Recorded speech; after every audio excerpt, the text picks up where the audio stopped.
Report, Wade considering Miami, LA if bought out. The last we heard on the Dwayne Wade front, it was a report that both he and the Chicago Bulls expect to reach a buyout agreement at some point this season.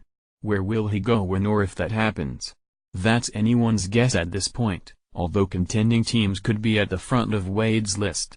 According to Barry Jackson of the Miami Herald, though, Wade might also be interested in a Heat reunion, though ESPN reported that LeBron James' camp expects Dwayne Wade to end up with Cleveland if he reaches a buyout with the Bulls. A Wade associate has been telling people that Miami and Los Angeles are also appealing destinations for Wade. Chicago media has reported recently that no Bulls buyout talks have happened yet with Wade, and it's unclear when they will happen. We would never profess to know what Wade is thinking, only Wade, for whom we have great respect, and those closest to him know that. So we're not attempting to mind read Wade. But the person who mentioned Miami and LA to me was the same person who first alerted me to my scoop a few years ago that Wade's negotiations with the Heat were not going well, the first time that information ever surfaced, and a year later, the sides divorced. So food for thought. As Wins 940's Andy Slater reported, Wade's children are enrolled in a South Florida school this year, and the Heat certainly would consider a return. Green thinks Parker could be back sooner than expected. San Antonio Spurs guard Tony Parker, who ruptured his quadriceps tendon in the 2017 Western Conference Finals, was at first shooting for a January return to the lineup. Then, there were reports of a potential return in December. Now comes word from Parker's teammate, Danny Green, that the Spurs guard is mending quicker than expected.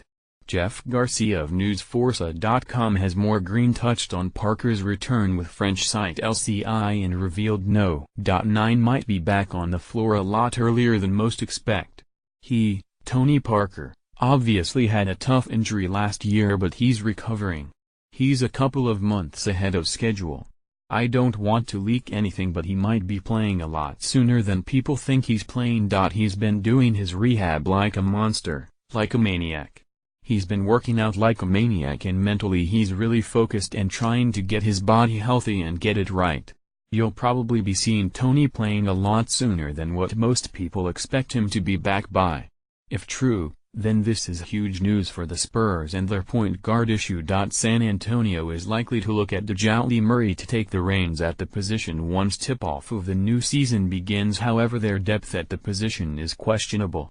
Rookie Derek White is unproven, Patty Mills and Bryn Forbes aren't naturally point guards, and London Parents is likely G League bound. Having Parker back sooner will shore up the point guard spot, but don't expect him to be put on the floor playing heavy minutes. Coach Greg Popovich will likely ease him back into the game. He'll come off the bench and gradually see a spike in minutes. Rivers praises Celtics off-season haul. The last time the Boston Celtics had a bonanza of blockbuster off-season moves, it was in the summer of 2007. Coach Doc Rivers was the beneficiary of Kevin Garnett and Ray Allen being added to the fold then, and now, even as coach of the LA Clippers, Rivers is impressed with his old employer's off-season work. Stephen Hewitt of the Boston Globe has more. When he saw the Celtics swing a blockbuster trade for Kyrie Irving last week, Rivers wasn't surprised. Moves like that are just what he's come to expect from Danny Ainge. And he thinks it's made the C's better, too. I think Cleveland and them are obviously the two teams to beat in the East, but this tells you why I think Danny and I were successful together, and it's why Danny and Brad, they'll be successful, is because they're never scared to make moves or changes, Rivers said. You think about it, they won the East last year and they have 6 or 7 or 8 new players, and they really have changed their identity. No Avery Bradley, no Jay Crowder. That's their heart and soul of their defense. They went out and got talent, man. That's gonna show. I think what they've really done, to me, what they didn't have in the past, and I think every team has to have it, you have to have closers. You can be as good as you want to be, and at the end of the game you need to have guys who are going to close the game for you. Now they have those. I don't know if they've had that in the past, and now they do. I love what they've done. I think the turnaround in 4 years, starting with hiring Brad and then going from Ainge and assistant general manager Mike Zarin have done the best job I've seen in sports in a long time of rebuilding. Maybe ever.